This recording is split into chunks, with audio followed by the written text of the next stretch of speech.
ఉరులీమేమియనర్చిన నరవర అప్రియము తన మనంబునకగు తానురులకు నది చేయకునికి పరాయణము పరమధర్మ పదములకెల్లన్ అంటాడు భీష్ముడు భారతంలో.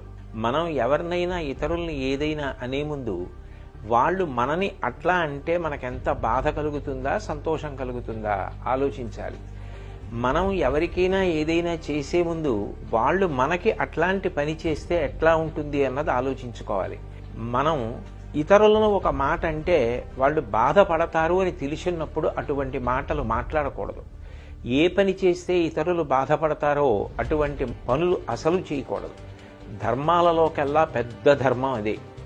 కాబట్టి సంయమనం అన్నది పాటించాలి. 84 లక్షల జీవరాశులలో వాక్కు ఉన్నది మనుష్యుడికొక్కడే.